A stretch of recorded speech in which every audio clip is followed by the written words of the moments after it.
Hello and welcome to this workshop on your dissertation, identifying and developing your research topic. My name's Emma Dempsey and I'm one of the learning advisors at the University of Westminster. So the workshop objectives for this session are to help you consider where you are now in the dissertation process and the steps that you need to take in order to make progress. And secondly, to provide you with strategies that can help you to explore possible research topics and, importantly, to narrow these topics down. So, where are you now? What stage of the dissertation process are you at? Do you already have a topic in mind? Do you have no idea what topic you would like to do? Either way, hopefully this workshop can provide you with a little bit of inspiration if you have no topic in mind, and hopefully it can help you to focus down a possible topic that you may already have in mind. So, what makes a good topic? There are many things that make a good topic, but the 4 criteria I've put on this slide I think are quite important and definitely deserve some reflection when you feel you have a topic. So motivation. Motivation is so important because the dissertation process is very long. So if you have a topic that you are genuinely interested in and care about, this can help no end with motivation. Secondly, challenging. We want you to build upon the skills that you've developed over your course. We want you to develop new ones during the dissertation process, and that may come in the form of secondary and primary research. It may come in the form of building your subject knowledge, but either way it's really good to find a topic that will help to challenge you academically. Grounded. This simply means that there is enough previous research that you can base your research idea on. This is particularly important for your literature review. And lastly, feasibility. So is your research topic feasible with the time you have, with the resources you have, and in terms of accessibility? And in terms of accessibility, is it going to be easy for you to collect your data? And I think the concept of feasibility definitely will need to be discussed with your supervisor nearer the time. So, where can you find inspiration? There are many places, and I think the most obvious would be to look back on your modules, to look at the lectures and seminar content within those modules, and think about those ones that you've really enjoyed and that you've been interested in, because that could be a great foundation to do your dissertation project on.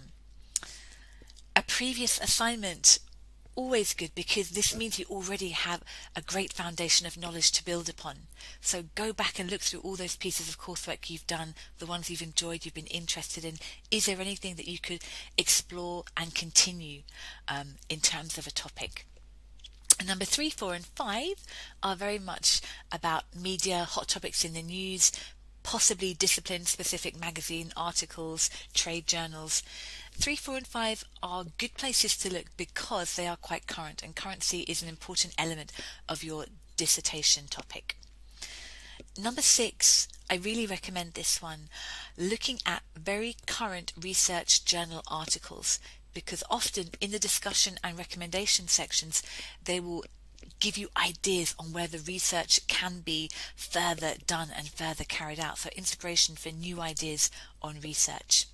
And then lastly, and equally importantly, what interests you? What are you passionate about? Because you can bring in elements of that into your dissertation and combine that with your course topics. And we will do an activity with that a little bit later. So, maybe an obvious statement, however, it's really important to read your dissertation brief carefully. There may be jargon, terminology in there that you need to understand, and it's really important that you do understand this. Speak to your tutor, speak to your peers, your supervisor, to make sure that you really do understand the terminology and the expectations of the dissertation, because they are all different. Every dissertation brief is different. A term you may find in your brief or the module handbook is this concept of the research gap. What is the research gap? We talk about it quite a lot, but sometimes we don't explain it. So let's talk about that now. So the research gap is a question or a problem that has not been addressed by any of the existing studies or research within your field. But this doesn't mean it is something completely new, a brand new topic, not at all. So it could be that you're interested in a topic which has quite outdated research, and that in itself will create a gap for you. Maybe the research you're interested in maybe has only been done on a particular region, maybe a particular group of people, and you would like to do it within another region, and maybe with another demographic. This would be considered a gap. Similarly, you may see a study that you would also like to do, maybe to replicate, but you'd like to use a different methodology, with justification, of course. This would also be considered a gap. So you can see it's not about having a brand new topic. A gap is an area where more studies and more research needs to be conducted. So it's really important to keep this concept of originality in perspective, because you, as the dissertation student, will be building on what has been gone before.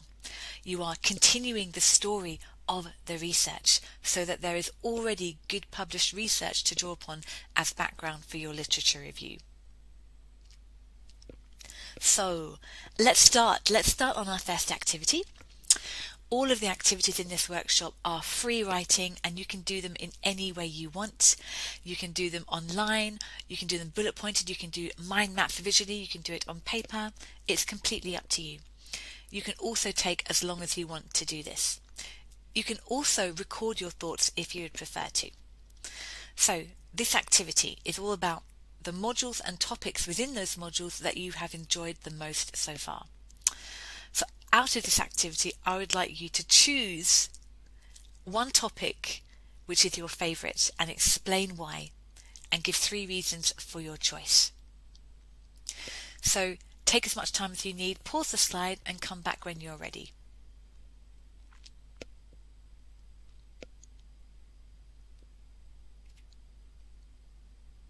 Okay, so I hope something came out of that first activity, and hopefully you have one topic, because we're going to use that one topic and we're going to feed that into activities 2 and 3. So imagine you are a supervisor and your student comes to you with one of these topics here. What feedback would you give them? So pause the slide here if you need to and have a think. What feedback would you give?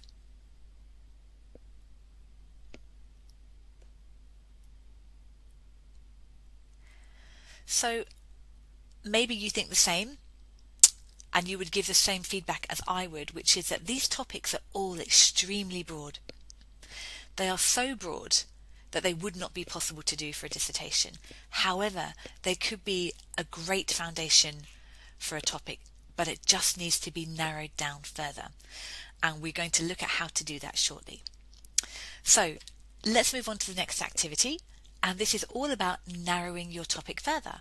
So I would like you to take the topic that came out of activity 1, take that one topic, and I would like you to turn it into narrower subtopics using the same approach. So mind mapping, bullet points, free writing, audio, however you would like. You can record your thoughts again. So what smaller aspects of your topic interest you? So you are now breaking down that topic into further smaller topics. Take as much time as you need and come back when you're ready.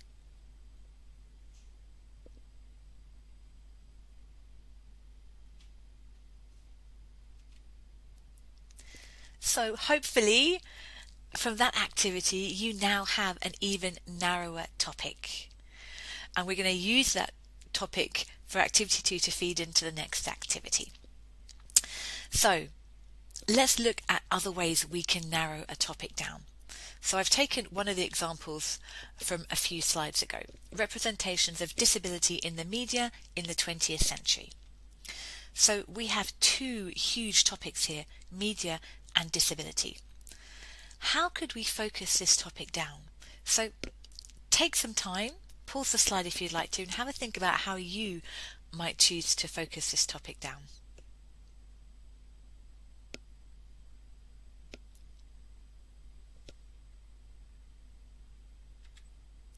Okay, so this slide is going to introduce to you a different way, a different strategy to focus your topic down. On the left-hand side, you can see we have our two big topics, media and disability, but on the right-hand side, you can now see that we have introduced a third topic area, and a very large one too, law. If we look at these two diagrams, we can see that media and disability actually have a very large overlap. But if we look at the diagram on the right, we can see that actually this particular diagram, it shares three topics, but the area of overlap is smaller. So three subjects actually have a narrower area of overlap than two. They have a narrower focus. And that may seem really counterintuitive. So if we were to look at the one on the right, the diagram on the right, research might look at where all three of these areas overlap, rather than separately looking at disability, media and the law as general subjects. So actually the area of research is much more focused than in the first diagram on the left, media and disability. So by adding an extra topic area, we can actually, believe it or not, narrow the focus. And this is what you could end up with. This is one possibility. So we've narrowed the area of media to Radio 4 News. We've narrowed the topic of disability into debates around disability, and we've narrowed the topic of law into the Disability Discrimination Act, so one particular legal act. And now we can see that when you come to write up your literature review, this will now focus on only key relevant text from the numbered areas 2, 3 and 4. And it doesn't need to cover every text from all the large 3 circled areas. So by adding that extra topic in, we've actually focused it down. So as I said, this may seem counterintuitive, but I think it's a good strategy because it will allow you to bring in other areas of interest from outside your course. So for example, if you are a business student with an interest in education, you might think about doing your topic within startup companies, maybe an educational consultancy, for example. But this is an opportunity for you to bring in your other passions and other areas and disciplines that you really enjoy that may be not part of your course. So I'll leave you just to have a look at this slide for a minute or two, for as long as you want. Do pause it if you need to, just to have a look at what's happened here.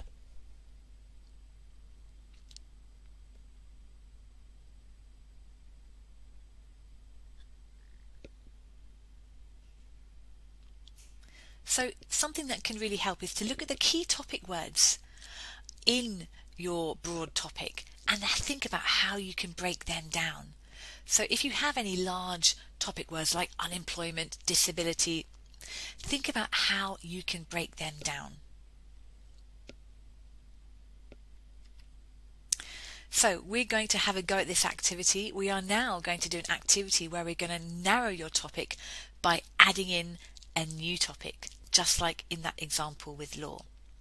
So same process again. You can do this mind mapping, free writing, bullet points. You can record your ideas, but I would like you to turn your topic that you left with activity 2. I would like to turn that narrow topic from activity 2 into an even narrower topic, but by bringing in a new topic into the mix. And as I said, if you have any big broad topic words, think how you could also narrow those down as well as in the previous example. But this activity is all about adding, so that is the most important thing that we're trying to do here. So take your time, as much time as you need, pause the slide here and come back when you're ready.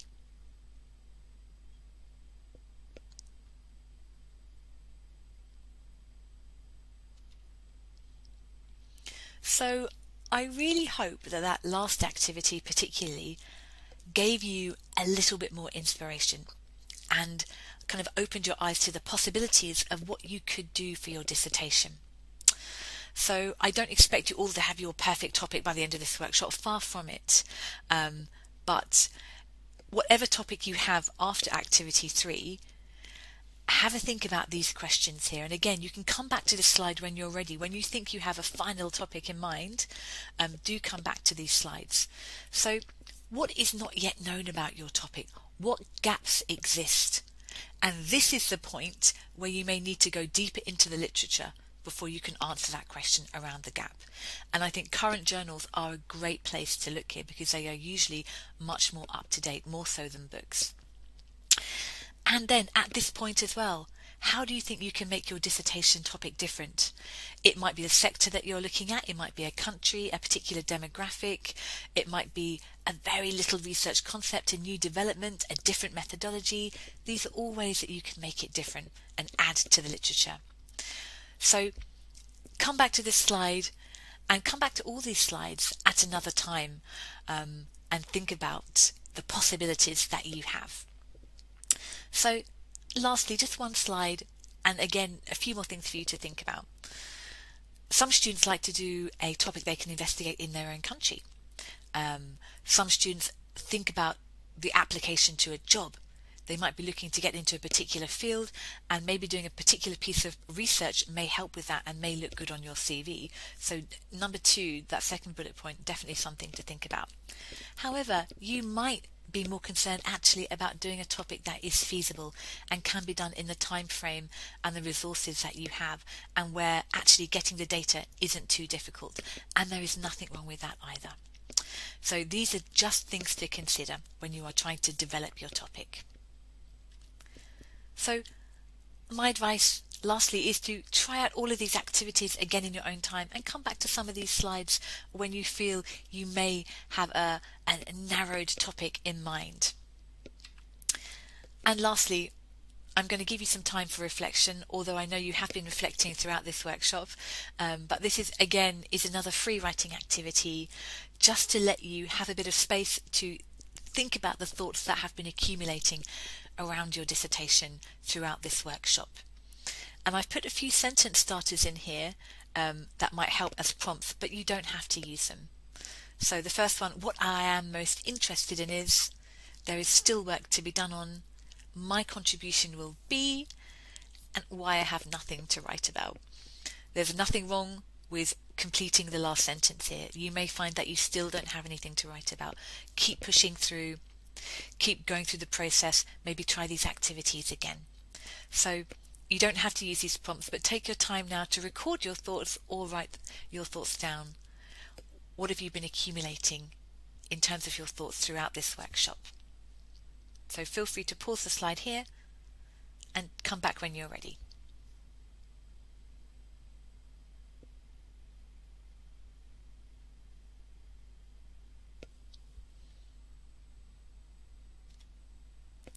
So lastly, just to say thank you for listening to this workshop, and I really hope it has helped in some way, even in a tiny way, to help give you a little bit of inspiration of where you can go in the direction you need to go in now. And just to let you know, we have many more videos online and workshops similar to this. We have our library guides, we have online and live workshops, we have one-to-one appointments as well. So if you need help in any area of your dissertation, not just developing your topic, and any other academic skills such as reading, writing, presentations, critical thinking, please do get in touch and explore our resources.